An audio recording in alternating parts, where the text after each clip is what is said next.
is far. The picture that has been painted about Thanksgiving is far from the truth. You see, in the history books, they say that in 1621, the first Thanksgiving feast was had, and that the Native Americans welcomed the Europeans onto their land, and they all celebrated on this day. Well, I'm here to tell you that that's not true. You see, some believe that in 1621, it was the first encounter between the Europeans and the Native Americans. That is also absolutely not true. Years and years before that, the Native Americans had encounters with the Europeans. You see, the Europeans enslaved the Native Americans, killed them, stole their land, and spread diseases to their tribes. So when the Mayflower ship arrived in Plymouth, Massachusetts, the diseases that the Europeans had brought over to America had already killed most of the Native Americans. And the tribe that had the encounter with the Mayflower and the tribe that had the feast with the Europeans is called the Wampanoag. See, prior to 1621, 6 years before that, there was a Native American man who got kidnapped and enslaved and was taken to Spain. He managed to escape and went to England, where he learned how to speak English and learn about Europeans, and then migrated back to his land just to find out that his tribe had died from diseases. So then he joined the Wampanoag tribe, where he became the translator and mediator between the Europeans and the Native Americans. 75% of the Wampanoag's tribe had already died due to diseases that the Europeans had brought over, and they had an enemy tribe who was still thriving. So because of that, they went to the Pilgrims and made a pact, made a deal out of survival, that they would protect the Pilgrims from their rivals if they helped them against the Wampanoag's rivals. The Native Americans were not trusting of the Europeans, but they did this out of necessity to survive. And in 1621, the Pilgrims celebrated the first successful harvest they had, which the Native American people taught them how to do. And they celebrated by shooting guns into the air, and it was a 3-day celebration where they fasted and prayed. And because the Native Americans heard these gunshots, they got ready and marched to where the Pilgrims were, because they thought they were about to have a war, when in fact the Europeans were just having a celebration. And that's how they came together for the first Thanksgiving. The Native Americans were not invited to that celebration, so they had the feast, and that would become the first Thanksgiving feast. You see, the massacre of the Native Americans did not stop. It continued, as we all know now, before the first Thanksgiving and after the first Thanksgiving. The Europeans stole Native American land, killed the Native American people, enslaved the Native American people, and continued to do it. You see, Thanksgiving became an official holiday in 1863, made by Abraham Lincoln during the Civil War, in order to bring together northern and southern states, and also the U.S. and tribal nations. And just a year before that, there was a mass execution of Dakota tribal members. You see, corrupt federal agents kept the Dakota Sioux from receiving food and their provisions. And at the brink of starvation, the tribe decided to fight back, resulting in the Dakota War of 1862. So in 1863 was when Abraham Lincoln decided to establish Thanksgiving as a way to make peace between Native Americans and the federal government. So what I'm telling you right now is just, it's just a drop in the bucket. So go do your research and just get informed of this holiday. For most Native Americans, Thanksgiving is a day for mourning of their ancestors and all the horrible things they experienced. How can you as a non-native support? It's easy. Spread the truth, support Native American businesses, and uplift indigenous culture in America. See, I'm not a historian. I'm just a music artist who happens to be an indigenous man. Each one teach one. Let's get educated. It's your man's Winwood Spitter. Shalom. Kahalo Yahweh, Bahashem Yahushai, Bahashem Rakahak Radash. Shalom and salutations and double honors to the men of Great Millstone, where I learned this 100% truth from. Shalom to the speckled bird, the confused face, the Akim at Aqua, the Akim on the highways and byways, and last but not least, the elect. My name is Yahweh, back again with another video. I would rock desire you be edified with it. And I'm going to title this Thanksgiving, the history of Thanksgiving, and the biblical understanding of Thanksgiving, put it that way. And I had a prayer I wanted to put out. I was having some computer difficulties today, so I would have been put this out a little earlier, but some of the things that I had to do it with just didn't work out. So, I had to find different avenues to make sure that this lesson go out. So I got a prayer that I wanted to say, and after that, I'll make some scriptures for you. First scripture the prayer goes, Pana Aliyah Waha Ana Naya Thana Iska Labadka Waha Ash Aya Aha Labanka Amathaka. And I said pretty much in ancient Hebrew, Lasharon Kadash, O turn unto me and have mercy upon me. Give thy strength unto thy servant and save the son of thine handmaid. So this is what I prayed. Abarakazah, the Lord continues to allow me to teach until he tells me it's time, or he tells the elder apostles to stop the teaching, and that I can stay in this spirit, which is Psalms 51:11, one of my favorite scriptures. So with that, let's get some scriptures real quick. I didn't want to hold you, but I wanted to get this lesson out. Unfortunately, we're in the so-called pagan holiday of Thanksgiving.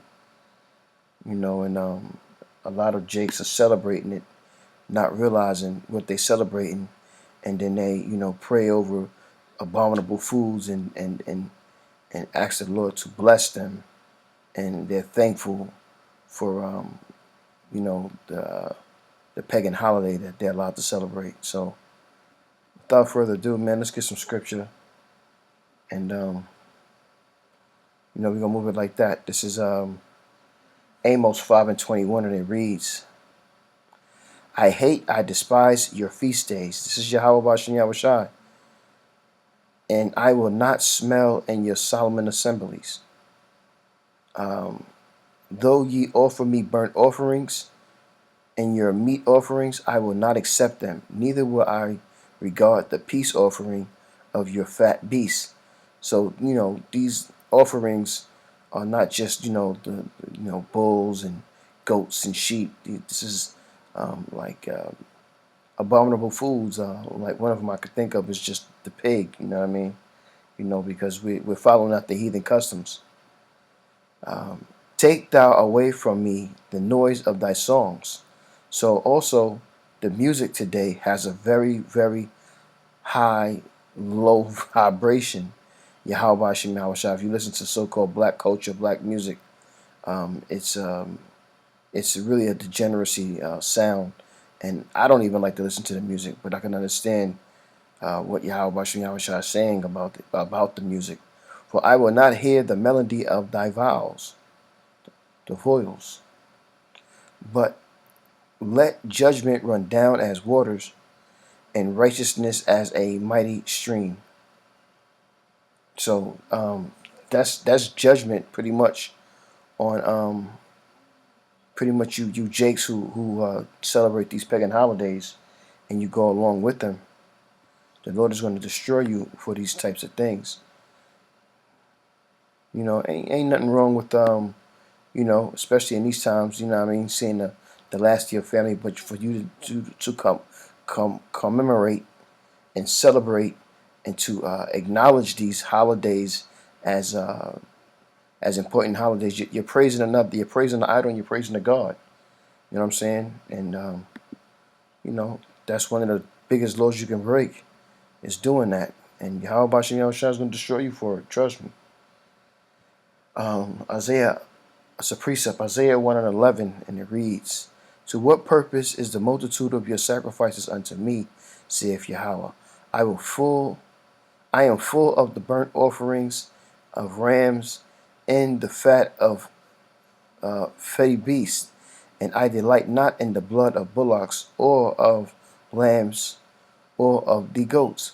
So the Lord is very upset with our people because we continue to follow these pagan holidays, and then we use sacrifices of the animals that we're supposed to sacrifice. And but the Lord, because He's angry with us, He's telling you, I will not accept it, and He's not going to accept you either. Going out your way to celebrate these pagan holidays and make it seem like it's okay, like it's acceptable. You're going to be destroyed for it. Proverbs 3:21. My son, let not them depart from thine eyes. Keep sound wisdom and discretion. So shall they be life unto thy soul and grace unto thy neck. Um, Let me jump to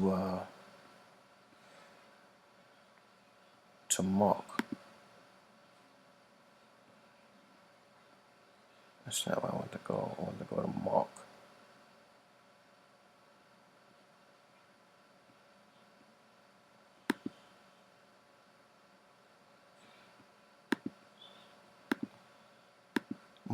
Mark 7:6. And he answered and said unto them, Well hath Elias, who's is Isaiah, well hath Elias prophesied of your hypocrites, as it is written, the people honor me with their lips, but their heart is far from me. So, you go around saying, you love the Lord, but when it comes to doing the things that you're supposed to do for the Lord, you don't do them. You go against it. You really an antichrist. You don't love Yahweh Shai, you don't love Yahweh. Howbeit in vain do they worship me, teaching for doctrines the commandments of men.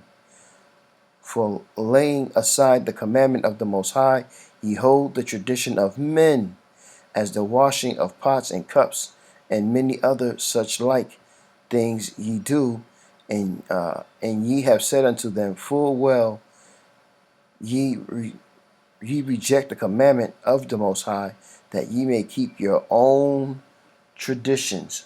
So we follow our own ways instead of following the ways of Yahweh Ba'ashem Yahweh Shai.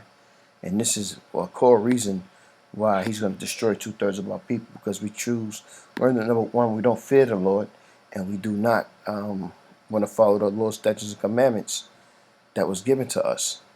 And that's definitely, man, you 2/3 Jakes, man, y'all some real niggas about how you carry yourselves.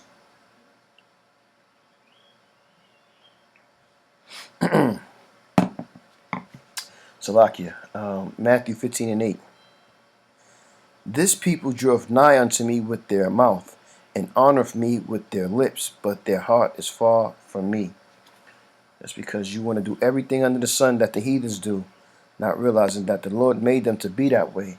But He didn't make you to be like that. He made you to follow Him, that you may have life, but you choose not to. You rather choose death. And this is what's going to happen to the places that in Babylon and all across the world that are Antichrist. Woe unto the bloody city, talking about Babylon. It is full of lies and robbery. The prey departeth not. The noise of a whip and the noise of the rattling of wheels and of the prancing horses and of the jumping chariots. Let me see something. I'm gonna get that in the blue letter.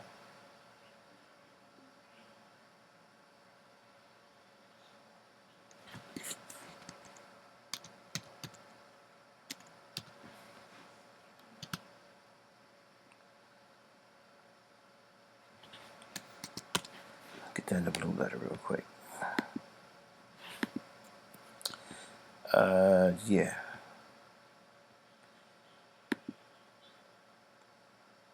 Let's get a better understanding of that scripture of Nahum 3:1. Well, let's get the understanding of prancing. Strong's H 1725. Daher. Daher. Daher. And let's get the meaning of prancing. To rush, dash, to gallop. Okay. Okay, we gotta look up words. We can't just go around saying what we want to say. You know, you may not have the proper understanding in certain things, but you still got to study to get that understanding. For me, when there's something that I forgot or just didn't know, and I can't bring it out, I instantly go into studying that. You know, and it's truth. There's so much to learn and study and to do that you got to be doing this 24/7. Well, not 24/7, every day, because you can't do it 24/7. But you got to be doing this every day, man. This has to be on your heart every day to be doing this work. You know, praying that the Lord raise you up, have um, and set you up for salvation instead of judgment. Jeremiah 10:1. Hear ye the word which Yahweh speaketh unto you, O house of Israel. Thus saith Yahweh, learn not the way of the heathen, and be not dismayed at the signs of heaven, for the heaven are dismayed at them. For the customs of people are vain. For one cutteth a tree out of the forest, the work of the hands of the workmen with the axe. So you can't go around thinking that let's get that in the what's that, Jeremiah 10? Yeah, let's get that. Let's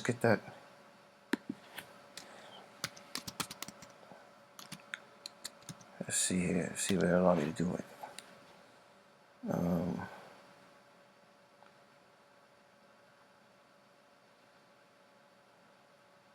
Let's get it in the NLT. And it reads, hear the word of Yahweh, hear the word that Yahweh speaks unto you, O Israel, that this is what Yahweh says. Do not act like the other nations who try to read their future in the stars. Do not be afraid of their predictions, even though other nations are terrified by them. That's right, because the true prediction is these prophecies that's going to come out of this book. That's what they're really afraid of. They're not going to tell you that, but they're horrified. But their actions are about to show, because you're about to see. You're about to see it all unfold for you. Psalms 106.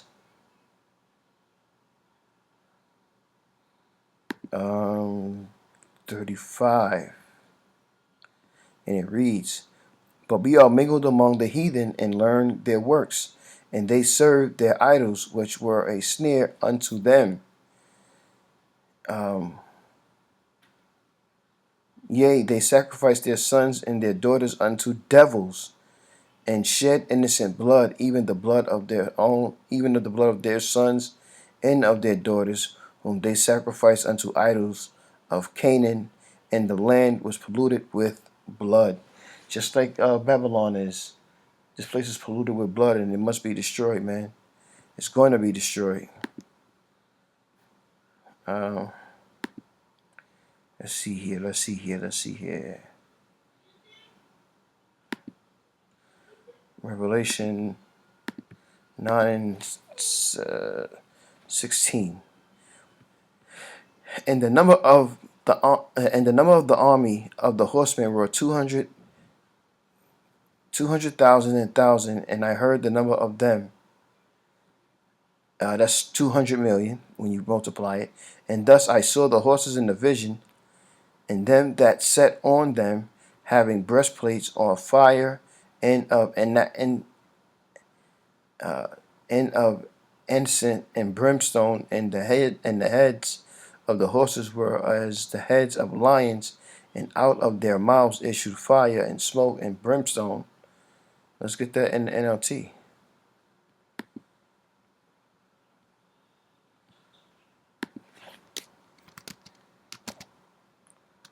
Let's get that in NLT. What's that? 16.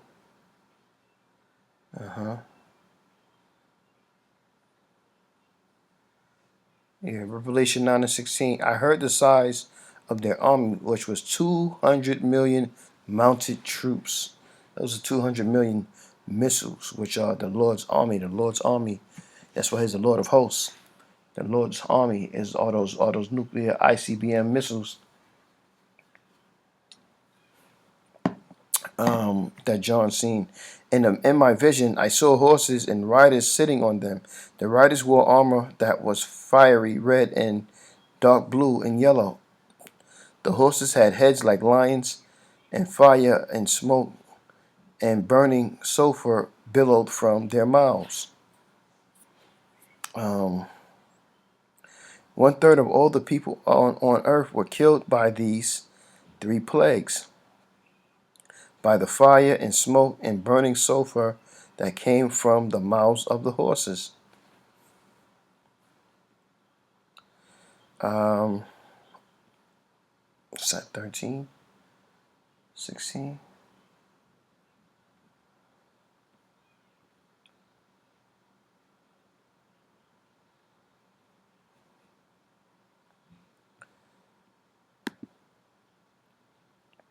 No, I don't want to. I want to get it in here.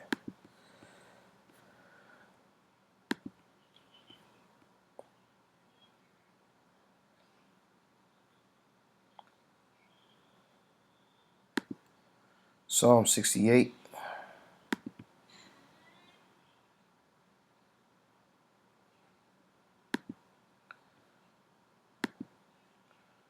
68 and 17. Those horses represent power.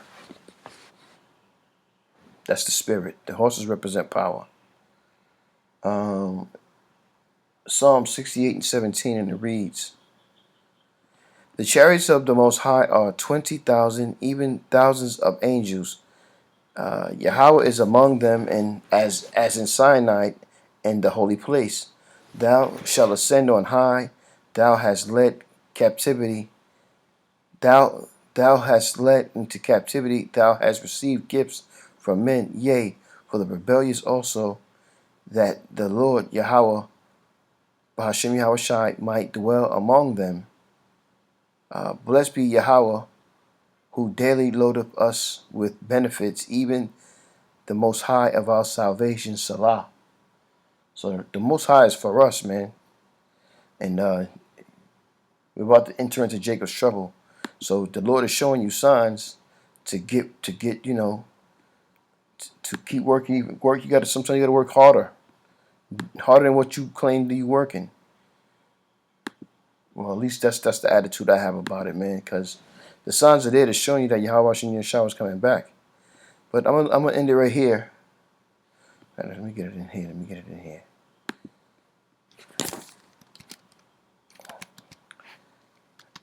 And let me see what I got right here. Ezekiel 38 and 4. I will turn around and put hooks in your jaws to lead you out with your whole army. He's talking about the Medes, the Persian Medes, Russia. Your horses and chariots is in full armor, and great horde army with shields and swords. Persia, Ethiopia, Libya will join you too with all their weapons. Gomer, which is Germany, and all its armies will also join you, along with the armies of Beth Tomarah from the distant north, and many others. And what are they going to do? They're going to destroy this place for practicing what? For practicing pagan pagan holidays like Thanksgiving, Easter, and Christmas. So I would rock this how you edify with that, man. And things just didn't work out the way I wanted to as far as how I wanted you to see the visual, but the lesson still had to go out. So again, Kohalo Yahweh Bahashem, Yahweh Shai Bahashem Rekah HaKadosh. Shalom and salutations and double honors again to the elder apostle Great Millstone on down, and shalom to the elect. And with that, I would rock this how you edified. I'm going to say, Abba Bo Baba Kusha, Shalom.